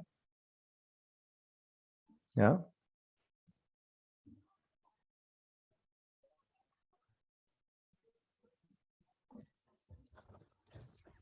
Hazlo por tu familia, ¿de acuerdo? Conviértete en un buen estudiante, orgullo de tu familia. Y un buen estudiante estudia desde el primer día, no faltando 2 semanas. Pero desde ahora te vas a convertir en la universidad, te vas a convertir en un buen estudiante, ¿ya? Y no es, cuando estés en la universidad, no seas tan pulpín de estudiar solo para el examen, ¿de acuerdo? Pues es del pulpines. Uno estudia siempre, tú puedes en la universidad.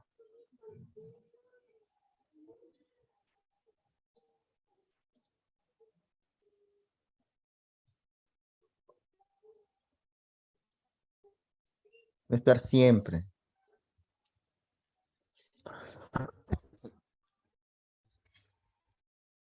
Acá no es un problema de concepto, es un problema simplemente de entender lo que estás leyendo. Hawkins lo que hace es, tienes dos teorías, no sé cómo se llama, no me interesa. La teoría A y la teoría B. Dos teorías. Son incompatibles. ¿De acuerdo? Nada más. Ya. Esto es el problema. Ante ese problema, Hawkins, ¿qué hizo?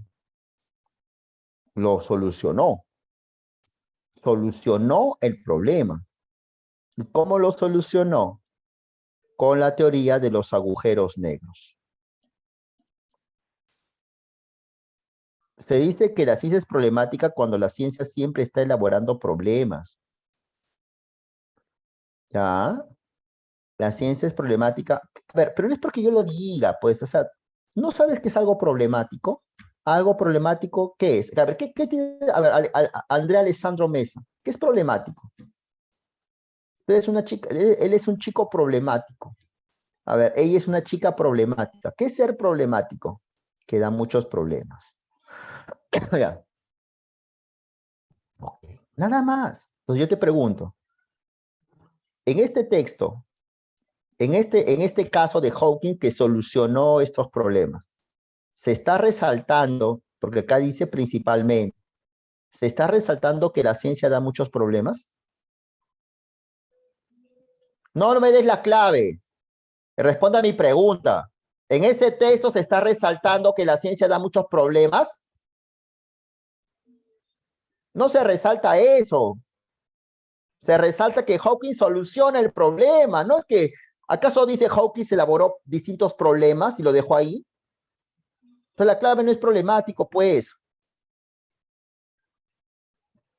Pues es problemático. Problemático es como tú lo has dicho, es hacer problemas. ¿Acaso habla de eso? Habla de que Hawking solucionó el problema, no que da problemas. No, no respondas, Adriana. No, olvídate la clave, lo han hecho mal. No es la C tampoco.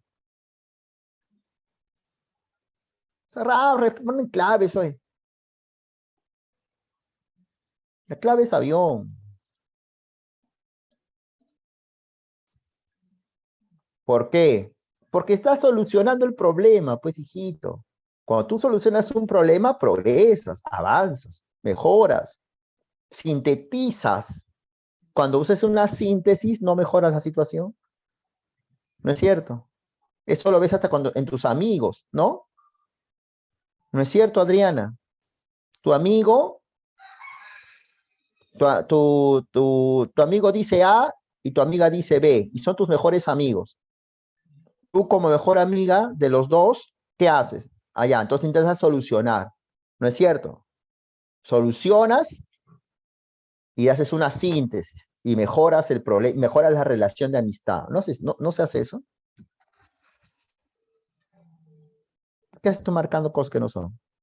¿Qué tiene que ver la objetividad, Adriana, ahí? No tiene nada que ver. Objetividad es reflejar fielmente un fenómeno. Es objetividad. Eso vimos en la clase pasada. ¿No es cierto? Tú estás champeando, pues, hija.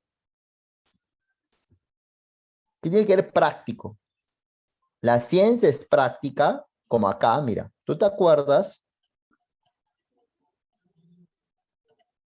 acá. Esto es la ciencia práctica, la ciencia aplicada, la ingeniería, la medicina. Si dijera esos temas, los médicos utilizan recursos para dar solución a problemas de desnutrición infantil. ¿Ya? Esa es la ciencia práctica. ¿Por qué tiene que ver acá un problema recontra teórico como los agujeros negros? ¿Por qué práctico? Entiendo. Porque dio solución. Ese es práctico. No, práctico es cuando resuelve problemas cotidianos a la gente. ¿Ya? ¿Está bien o no se entendió nada? Sí, todo bien. Ahora sí. Ahora sí. ¿Sí? ¿Una pregunta?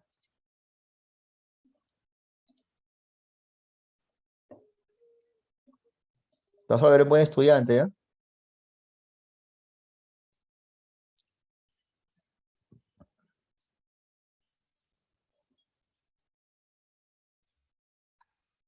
¿De acuerdo?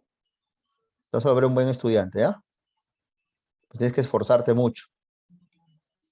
No te tienes fe. Tienes que tenerte fe, pues. La fe. Como Cuto. En la fe. Por una fe revolucionaria, no fe pelotera. Recuerda, nada es imposible para quien se atreve a escalar las alturas. Mira esto, ¿ya? Nada es imposible. Mira, toma atención acá. Toma atención, ¿ya?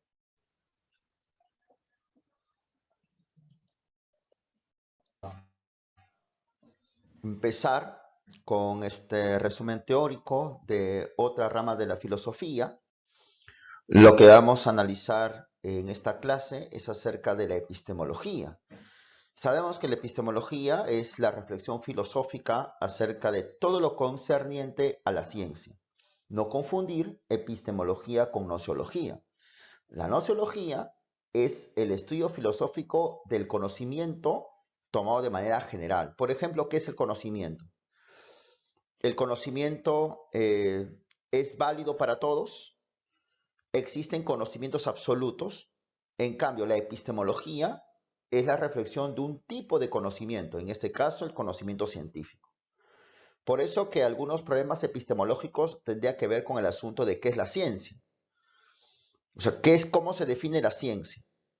¿Cuál es el método más adecuado para investigar? ¿El método deductivo? ¿El método inductivo? ¿El método experimental?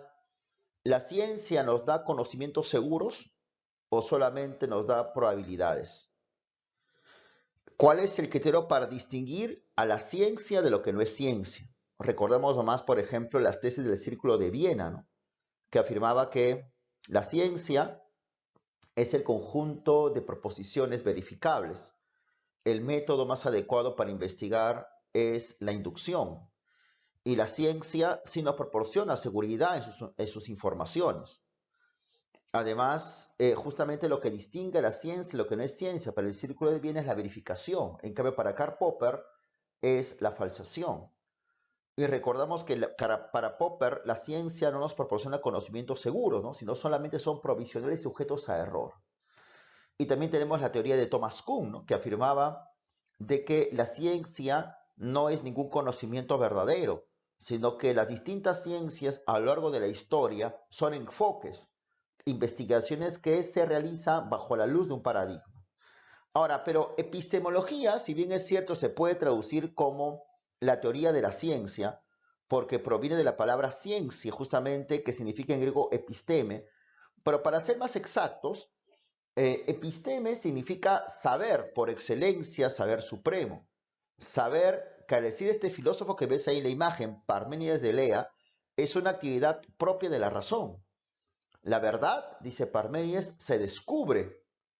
Es una aletheia, es un descubrimiento. Y ese descubrimiento nos proporciona conocimientos superiores, o sea, episteme. Conocimientos que se descubren gracias al ejercicio de la razón. Muy distinto a la información que nos dan los sentidos. La información que nos dan los sentidos son solamente opiniones, cambiantes y contingentes, lo que en griego significa doxa. Entonces, es Parménides el primer filósofo que con claridad distingue la actividad de la ciencia, la actividad del saber supremo de las simples opiniones. Justamente de ahí viene por la palabra epistemología y de un otro modo, por esa razón, siempre la ciencia tiene esa dignidad, ¿no?, de ofrecernos un conocimiento más elaborado, más complejo, o si quiere superior, con respecto a los llamados conocimientos comunes.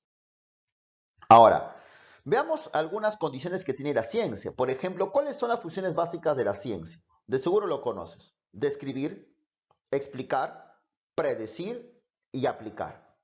Vamos con la primera función de la ciencia, la función descriptiva, describir. Tú sabes que describir es dar ¿qué? Características, ¿no es cierto? Por ejemplo, cuando se da cuenta de las fases de la luna. Entonces, ahí el científico está describiendo las fases de la luna. Cuando un científico nos dice, ¿qué son los terremotos? Movimientos sísmicos de alta intensidad. Ya es una descripción. Cuando un médico nos dice, ¿cuáles son los síntomas de la gripe? ¿Cuáles son los síntomas del COVID-19? Ahí el médico nos está dando una descripción. ¿Ya? Descripción es señalar características, cualidades, atributos o leyes que poseen los objetos de estudio. Pero, a partir de la descripción, viene algo que sí es muy característico en la ciencia, la explicación. De un otro modo, muchachos, la descripción todavía está ligada al conocimiento cotidiano. Nosotros, quien habla sin ser científico, podemos saber las fases de la luna, ¿no es cierto? Podemos dar cuenta cuando una persona está con gripe por ciertos síntomas, dolor muscular, fiebre, dolor de cabeza. O sea, no hay que ser médicos para dar un sencillo diagnóstico sobre una enfermedad. Entonces, de una u otra manera, la descripción está relacionada con el conocimiento cotidiano. Por eso se dice que la descripción es el aspecto sensorial de la ciencia, un aspecto inmediato, pero ya la explicación vendría a ser el aspecto cardinal, el aspecto racional de la ciencia, porque ya la explicación implica el uso de leyes para dar cuenta de los porqués de los fenómenos. Por ejemplo, las leyes de Kepler, que intenta explicar por qué ocurren las fases de la luna, por qué ocurren las estaciones del año, por qué unas veces los astros se ven más lejos y otras veces más cerca. Entonces, una ley científica vendría a ser una proposición, una fórmula, un enunciado que intenta describir una regularidad de la naturaleza. Y a partir de esa descripción se explica el por qué. ¿Por qué ocurren las fases de la luna? Por el movimiento elíptico que tiene pues la Tierra. ¿Por qué ocurren los terremotos? Entonces, cuando uno explica por qué ocurren los terremotos, eso implica ya un conocimiento integral mucho más profundo, ¿no? Acerca de las fallas geológicas, acerca de la energía liberada al chocar las placas, etcétera, pues. Cuando un científico nos explica acerca de por qué ciertas personas mantienen hábitos, por ejemplo, un niño que constantemente dice malas palabras. Entonces quizás los psicólogos explican eso aplicando las leyes de reforzamiento de castigo, ¿no? Entonces la explicación científica nos intenta dar cuenta de las causas, pero empleando leyes para ello. Y a partir, muchachos, de la explicación, aparecen las predicciones. Entonces, como ves ahí, ¿no? Entonces, a partir de que los astrónomos, aplicando las leyes de Kepler, estudian el movimiento de los astrónomos pueden plantear hasta calendarios en la cual se puede saber qué día exactamente ocurren las fases de la Luna. El 1 de mayo de 2022, mira cómo va a tener la forma de la Luna. El 2 de mayo, el 3 de mayo, etcétera, ¿no? O sea, cada día ya los astrónomos saben cómo va a presentarse la Luna. Interesante, ¿no? Entonces la predicción permite como que adelantarnos a lo que puede ocurrir. Ahora, pero no es una aventura el adelantarse, ¿no? Es simplemente una deducción a partir del uso de leyes. Un psicólogo puede decir, señora, si usted sigue riéndose, aplaudiendo o celebrando las malas palabras de su hijo, lo más seguro que con ese aplauso, con esas risas, usted está reforzando su conducta malcriada. Y por ese motivo yo voy a dar una predicción. Ese niño va a seguir diciendo palabras hasta peores de las que dice ahora. Entonces, predecir no es aventurarse a decir cualquier cosa, sino es deducir ciertas consecuencias que pueden ocurrir en el futuro. Pero también la predicción puede dar cuenta de fenómenos que si bien existen, no pueden ser vistos. Por ejemplo, cuando se predice la existencia de un planeta. Averíguate cómo se predijo la existencia, por ejemplo, del planeta Neptuno, que fue predicho su existencia en 1846 a partir de cálculos matemáticos. Neptuno no fue un planeta que en principio se observó directamente, sino que los astrónomos comenzaron a deducir la existencia de ese planeta a partir de el movimiento irregular del planeta Urano. Entonces, allá, más allá hay un planeta. Eso es una predicción científica. Ya meses después sí fue observable, claro, el planeta Neptuno. Ahora, pero a partir de esas funciones de la ciencia, que vendría a ser el aspecto teórico de esta disciplina, ya pueden aparecer la aplicación, que vendría a ser el aspecto más ligado de la ciencia con nuestras actividades cotidianas. A partir de la predicción de las fases de la luna se establece, por ejemplo, este caldero lunar de embarazo, mira, que ocurrió durante el 2020. O a partir de la aplicación de los conocimientos matemáticos, tú puedes saber cuántas notas tienes en la actualidad y cuántas notas te falta para ingresar pues, a tu universidad, la estadística. A partir de la aplicación de los conocimientos de las ciencias naturales, se pueden fabricar desde medicinas hasta naves espaciales, pasando por bombas atómicas, o el internet, o el celular, o hasta un polo. Tú sabes que en una camiseta existe bastante química, bastante ingeniería, ¿no es cierto? Bastante matemática.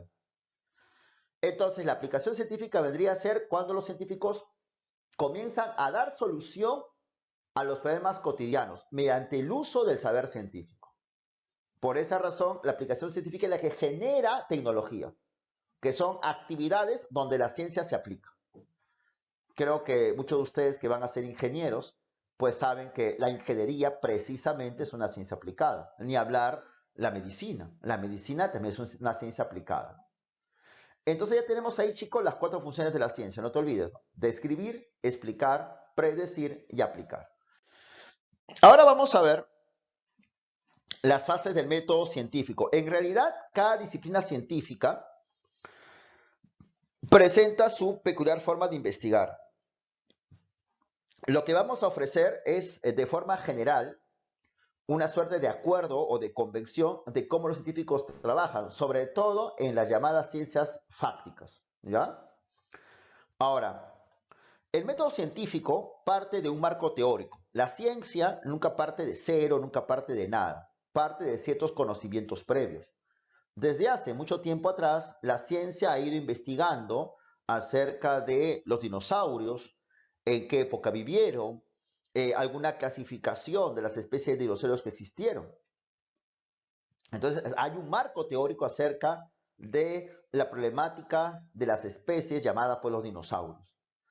A partir de ello, se planteó un problema que fue muy conocido en la comunidad científica, sobre todo en el siglo XX, cómo se extinguieron los dinosaurios. Entonces, se plantea un problema que vendría a ser la delimitación de un interrogante. ¿Cómo es que los dinosaurios, siendo animales supuestamente pues poderosos, muy fuertes, de pronto se desaparecieron de la faz de la Tierra? Porque evidentemente esos animales existieron y el marco teórico está el hecho que se hayan encontrado restos fósiles de esos animales. A partir de ahí, se planteó la famosa hipótesis de que los dinosaurios murieron a causa de un meteorito que impactó la Tierra hace 65 millones de años. Esa es la respuesta provisional, la hipótesis. Ahora, pero esta hipótesis, para que sea factible de ser sujeta a una contrastación, se debe ser aplicada la deducción de una consecuencia. Entonces, si un meteorito causó la desaparición de los dinosaurios hace 65 millones de años, entonces tiene que encontrarse un cráter, justamente un cráter de esa antigüedad. Y precisamente en el año 1991 se encontró en la península de Yucatán, en México, un cráter que tenía exactamente o más o menos pues la cantidad de años que planteó la hipótesis, 65 millones de años. Entonces fue contrastada la consecuencia, se encontró un cráter. Ahora bien, Es obvio que ahí estamos hablando de una observación, ¿no? O sea, los científicos observaron la existencia de un cráter en México. Pero en ciencia no solo se contrasta a través de la observación, sino también a través de la experimentación. Ni hablar, ¿no? Cómo se contrastan las hipótesis que permiten la generación de vacunas más eficaces contra el COVID-19. Entonces, los laboratorios realizan observaciones y realizan experimentaciones. Y por tanto, la observación y la experimentación son procedimientos propios de las ciencias naturales y las ciencias sociales, cosa que no ocurre en el campo de las matemáticas y en el campo de la lógica, en las llamadas ciencias formales. Recuerda, experimentar es trabajar en un laboratorio. Los matemáticos y los lógicos no trabajan directamente en un laboratorio. Los matemáticos y los lógicos no realizan directamente observaciones empíricas. ¿Qué hacen los matemáticos y los lógicos? Demuestran formalmente la validez de sus teoremas, de sus leyes. Cuando un matemático resuelve un ejercicio, está demostrando la validez de su procedimiento. Cuando tu gran maestro de geometría comienza a poner casos particulares de un teorema, el profesor está demostrando la validez del teorema. Entonces, recuerda, los matemáticos y los lógicos no realizan experimentos, realizan demostraciones. ¿De acuerdo? Ahora, pero a partir de esta contrastación de las hipótesis o de sus consecuencias, aparece el informe y el análisis final que va a nutrir de nuevo al marco teórico inicial. Entonces, ahora la ciencia ya sabe, o al menos tiene cierta certeza, de por qué los dinosaurios fueron extinguidos hace cierto tiempo atrás. De tal manera, ese marco teórico va a ser base de futuras investigaciones sobre ese campo. Y de ese modo la ciencia poco a poco va nutriéndose de información cada vez más precisa, cada vez más exacta. Entonces tenemos ahí, chicos, los pasos del método científico. Problema, a partir de un marco teórico, hipótesis, respuesta provisional, se deduce una consecuencia que es contrastada para luego a partir de ahí, si la contrastación es efectiva, es válida, se establece un nuevo marco teórico y así sucesivamente. ¿Está bien? ¿Listo? ¿Todo claro? Continuamos, ¿ya? Listo. Ahora, y a partir de todo esto ya podemos hablar de algunas características que presenta la ciencia. Mira, ve, creo que para ti esto es bastante familiar, ¿no? ¿Por qué, profesor, la ciencia es selectiva? Creo que es obvio porque es selectiva para ti, ¿no? Mira la cantidad de disciplinas científicas que la Universidad de Ingeniería ofrece, ¿no?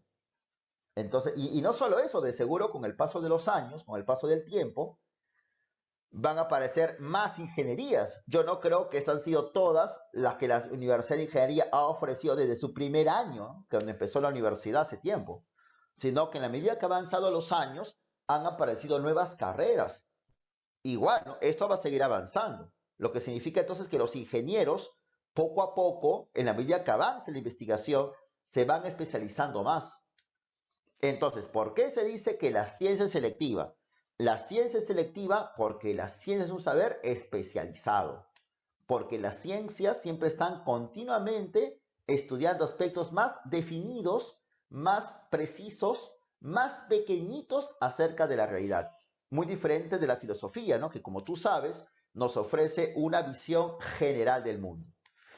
Además, profesor, ni hablar en la medicina, ¿no? La medicina también, pues, en la medida que avanza la investigación, la gran cantidad de disciplinas médicas que han aparecido, ¿no? Y van a seguir, esto va a seguir.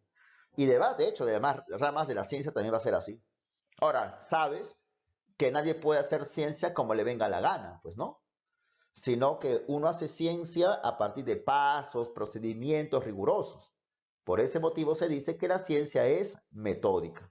La ciencia es metódica porque los científicos siempre están elaborando pasos, métodos acerca de sus investigaciones. Hace un rato hemos visto el método de la ciencia.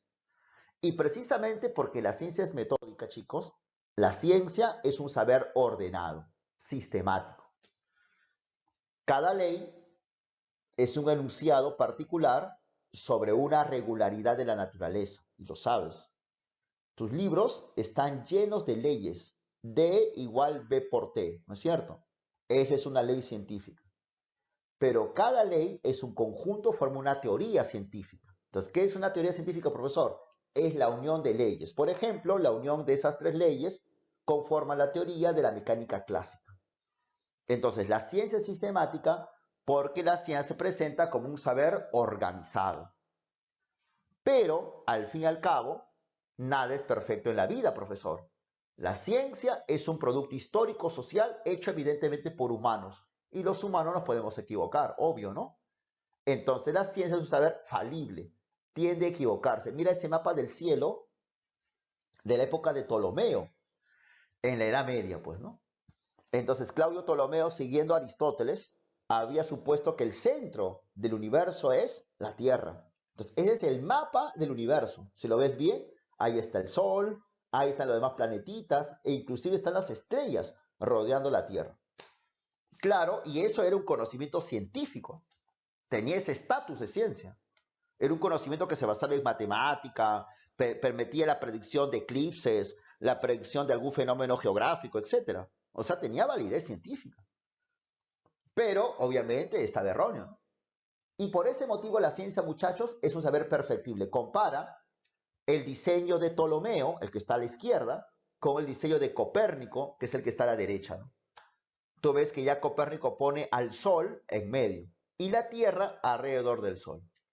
Pero todavía Copérnico, como ves, y solamente es cuestión de que veas el diagrama, ve al universo cerrado. Todo el mundo sabe hoy, tú sabes que el universo pues es infinito, etcétera, ¿no? Que hay galaxias, etcétera. Pero para Copérnico, el heliocentrista Copérnico, el padre de la astronomía moderna, el universo seguía siendo algo cerrado, tenía límites, y esos límites eran las estrellas. O sea, si bien Copérnico da un avance con respecto a Ptolomeo, todavía Copérnico sigue teniendo algunos errores en su sistema, ¿no? Él sigue creyendo de que los planetas giran de forma circular alrededor del Sol y que el universo presenta límites. Ya después Kepler corrige un poquito el asunto y, como sabes, habla pues de las elipses, ¿no? Y posteriormente otros investigadores, por ejemplo Giordano Bruno, ya comenzaba a sugerir, o Galileo Galilei, comenzaron a sugerir pues de que el universo no es cerrado, pues no, sino que es inclusive infinito. Entonces la ciencia tiene siempre a corregirse, es un saber perfectible. Es así, muchachos, entonces, de que la ciencia presenta básicamente las siguientes características, ¿no? Es selectiva, especializada, es metódica, sigue pasos, es sistemática, está organizada, es falible, se puede equivocar y es perfectible porque puede corregirse. ¿De acuerdo? Ahora, pero las ciencias también se pueden clasificar. La clasificación más conocida acerca del conocimiento científico es la siguiente. Según la función que cumplen, las ciencias pueden ser ciencias puras o teóricas o ciencias aplicadas, que creo que el asunto es bastante evidente. Por ejemplo, ciencias puras son ciencias que describen, explican y predicen principalmente. Matemática, lógica, física, química, biología y sociología son algunas ciencias puras o teóricas. La aplicación de la matemática resulta la estadística.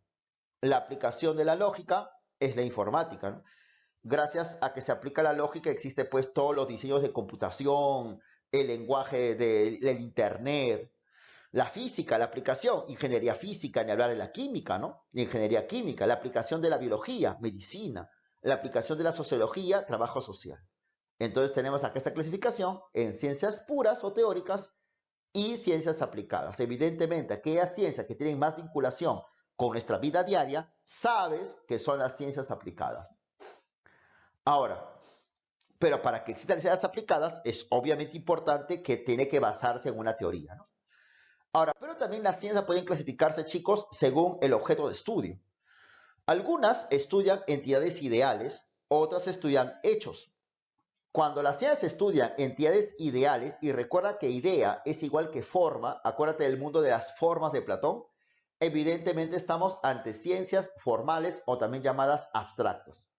Entre ellas, dos de las más importantes, la matemática y la lógica, y todo lo que la matemática y la lógica abarca, pues, ¿no? Es una ciencia gigantesca, al igual que la lógica. Ahora, las ciencias fácticas viene de facto. Facto significa hecho. Entonces, las ciencias fácticas son aquellas ciencias que estudian hechos, objetos, fenómenos que se encuentran en la naturaleza o en la sociedad.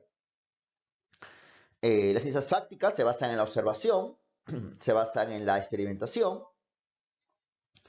Y dentro de las ciencias fácticas tenemos a tres bien conocidas por ti, las llamadas ciencias naturales por excelencia: la física, la química y la biología. Pero también tenemos las ciencias sociales: historia, economía, psicología, geografía, sociología y antropología. Entonces acá tenemos una clasificación bien clara entre ciencias formales y ciencias fácticas. Recuerda, ciencias formales, ciencias que estudian ideas, formas. Ciencias fácticas, ciencias que estudian hechos.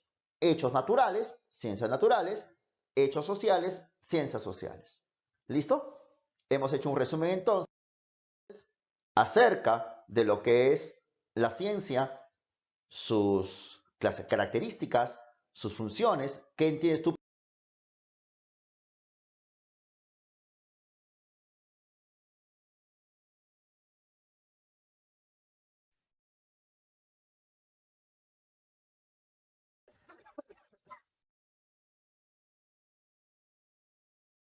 A ver, dice, el docente es dinámico, desarrolla todo el tema de la clase y la mayoría de las preguntas de la separata. ¿Qué quieres? ¿Que me ponga a bailar? Te pregunto, ¿quieres que me ponga a bailar? ¿Ah? Estoy hablando en serio, Regularmente respondo a la mayoría de preguntas. ¿Cómo regularmente respondo a la mayoría de preguntas? ¿No he hecho toda la separata? ¿No puedes al menos evaluar bien al profesor? ¿Ah?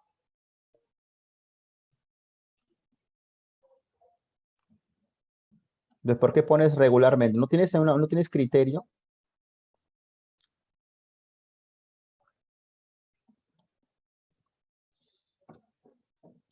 O sea, hay gente que no tiene criterio, ¿no? O sea, ¿cómo? Más allá que uno sea bueno, no se tiene nada que ver. Me refiero a una cuestión objetiva. Yo me fijo que todos deben garantizar el material. Si yo garantizo todo el material, ¿por qué mientes? ¿Qué preguntas no he hecho del material didáctico? ¿Ah? Tú no debes mentir. ¿De acuerdo? Ya, para la próxima, no mientas. ¿De acuerdo? Nada más, no mientes, o di la verdad. Eso es todo. ¿De acuerdo? Muy bien. Bien. O sea, si hemos hecho todo, o sea, no entiendo. Pero ya. Vamos a ver una cosa. Antes de ir con el quizzes, yo les voy a preguntar, ¿ya?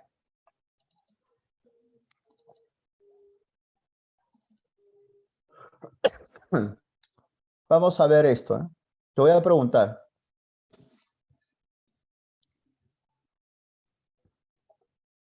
A ver, primera pregunta. Cuando se buscan causas, ¿se hacen deducciones o explicaciones? A ver, cuando se buscan causas, ¿qué se hacen?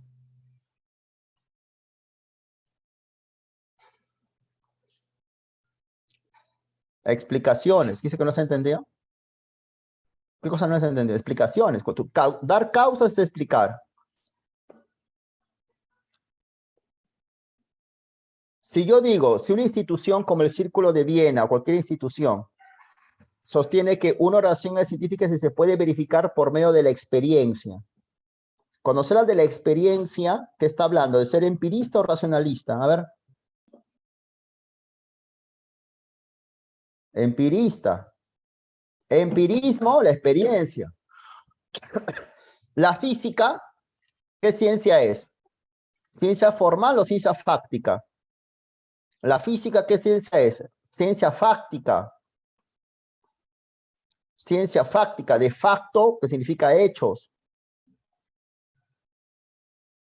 Cuando se dice que la ciencia estudia aspectos determinados de la realidad, ¿qué se dice? ¿Que es totalizadora o selectiva? Selectiva. A ver, con el quiz a los 100%, pues. Y para la próxima, los que están diciendo mentiras en las encuestas, pues corríjanse, ¿ya?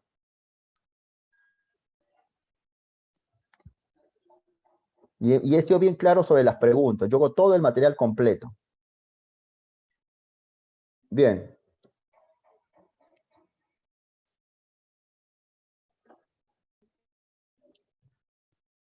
Vamos con el quizzes.